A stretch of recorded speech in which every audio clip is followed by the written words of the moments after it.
The Last Bride. The heat of the border town was merciless that afternoon. Dust swirled in lazy spirals as boots stamped across the wooden boards of the auction stage. Men gathered shoulder to shoulder, their hats pulled low, sweat gleaming on sun-baked brows. The air smelled of tobacco smoke, spilled whiskey, and something harsher, desperation. The auctioneer's voice rang out, raspy and booming. "Step right up, gents. One last bride to close the day. Don't miss your chance. She's the final woman left standing." Laughter rippled through the crowd, sharp and cruel. She stood at the center of the platform, her wrists folded neatly before her, though no rope bound her. The truth was harsher. She didn't need rope. The eyes of dozens of men held her tighter than chains ever could. Her name was Eliza Mayfield, though few bothered to ask it. To the town, she was just the leftover bride, the last of the caravan of women brought west by promises of work, safety, or marriage. The others had been claimed in a flurry of bids, some with eager smiles, others with grim stares. Eliza had been passed over again and again. Too thin, too pale, too quiet, they said. A woman with shadows in her eyes. Now she remained, alone, the last unwanted soul in a town that traded in both cattle and hearts. The auctioneer jabbed a finger at her. "Don't let her fool you, boys. She's sturdy. She'll cook, she'll mend, she'll bear you young uns. Who'll start me off? $10. 10. Silence. From the back, a man muttered, "Not worth 5. Another spat tobacco juice into the dust. Eliza's cheeks burned, but she kept her chin lifted. She wouldn't cry. Not here. Not before them. If no one bid, she knew what awaited, a darker fate behind saloon doors, where names didn't matter and hope was wrung out like dirty laundry. The auctioneer tried again. $7. A fine bargain. Who'll take the last bride in Border Town? Still nothing. Men shuffled, bored now. Someone chuckled. Someone else called out, "Send her back east," and the crowd roared with mean laughter. Eliza's stomach clenched. She bit the inside of her cheek until she tasted blood. If this was how it ended, she would endure it, but she swore she wouldn't break for their amusement. Then it happened. A voice, deep and rough as gravel, cut through the jeers. "I'll take her." The crowd went still. Heads turned. The auctioneer blinked, then grinned in surprise. "Well now, a bid at last. And from Lord above, from him." From the back of the crowd, a tall figure stepped forward. His boots thudded against the boards, heavy and deliberate. A wide-brimmed hat shadowed his face, but when he lifted his head, Eliza caught the gleam of eyes, storm-gray, weary, but unflinching. Gasps rustled among the men. Someone whispered his name like it carried weight. Cole Hartwell. The cowboy moved like a man carved from stone, his shoulders broad, his stride unhurried. His clothes were worn, his long coat faded by dust and sun. A jagged scar split the stubble along his jaw, and his left hand, gloved in dark leather, flexed stiffly as though it pained him. Cole Hartwell. The broken cowboy. The man who'd once owned acres of ranch land and a family, until fire and fever stole both. He hadn't raised his hand at an auction in years. He hadn't been seen in town except to trade supplies, and then only with silence and whiskey. And yet, he'd spoken. For her. The auctioneer nearly stammered.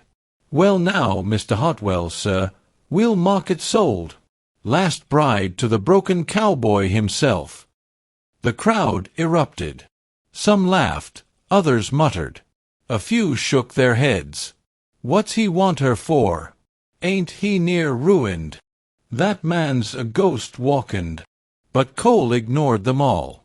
He stepped up onto the stage, his boots kicking up dust. He reached into his coat, pulled out the payment in worn bills, and pressed it into the auctioneer's greedy hands. Then he turned to Eliza. For a moment, they only stared at one another.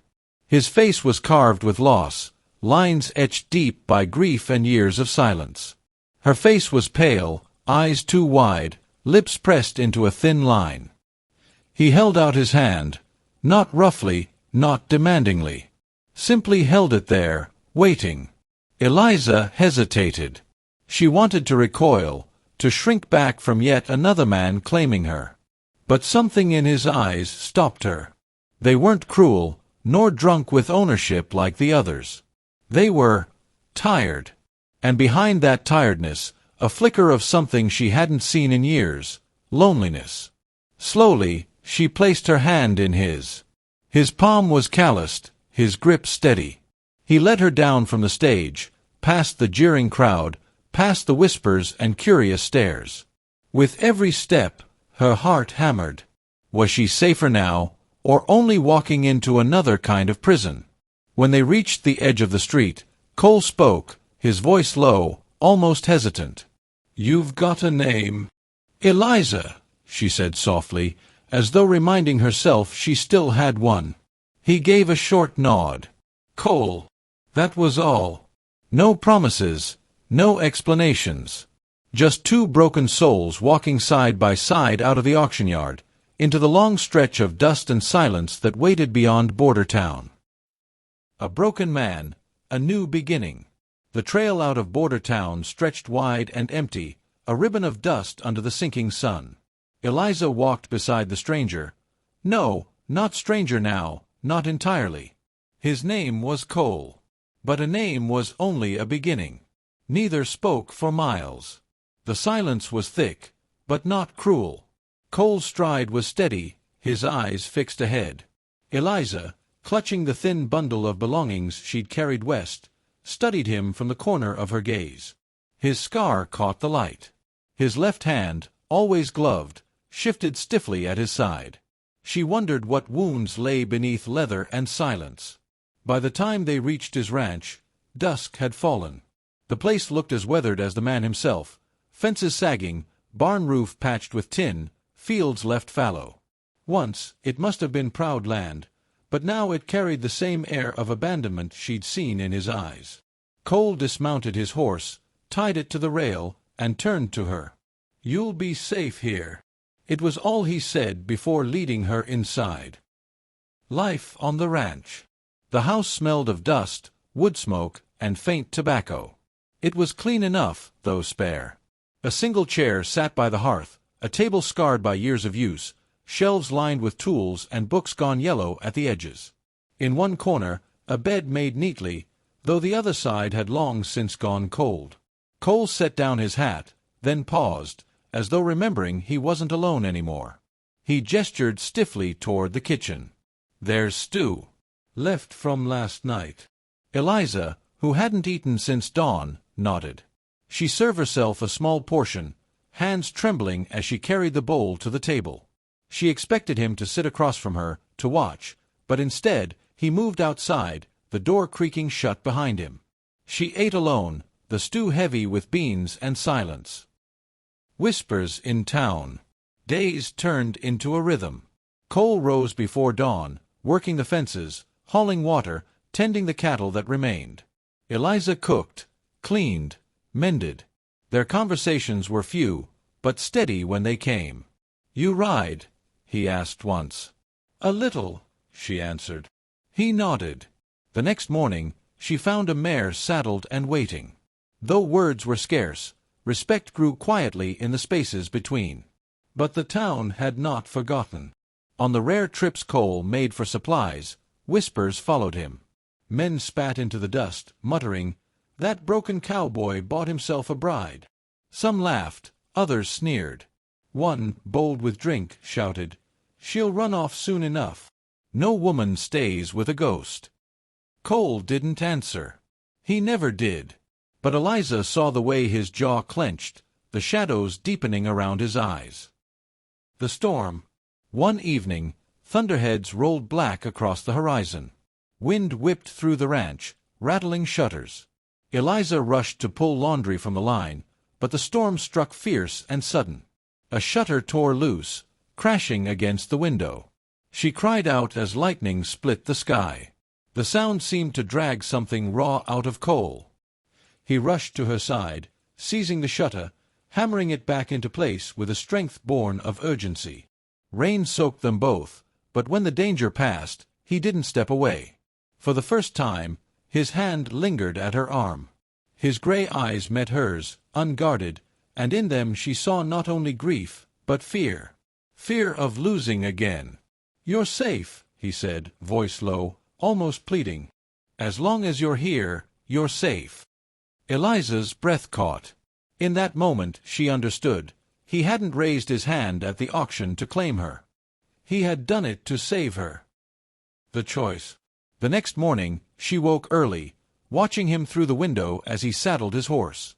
He moved stiffly, pain evident in every motion, but he did not complain. He never did. Something stirred in her then. She had been bought, yes, but she was not owned. She was choosing now, and she chose to stay. When he came back inside, she set coffee before him, her voice steadier than it had ever been. "Cole, you don't have to keep carrying everything alone." He froze, startled by her words. Slowly, almost disbelieving, he lifted his gaze to hers. Eliza reached across the table, resting her hand over his gloved one. "You gave me a home when no one else would. Let me give something back." For a long time, he said nothing. Then, with a rough breath, he turned his hand, letting her fingers settle into his palm. The silence that followed wasn't heavy anymore. It was full of something new. Something fragile. Something like hope. Ending. Outside, the storm clouds had broken, leaving the ranch bathed in clear morning light. Cole Hartwell, the shattered cowboy, had not expected to find anything beyond grief. Eliza Mayfield, the last bride, had not expected to find anything beyond survival. But sometimes the broken found each other, and in that finding they began to heal.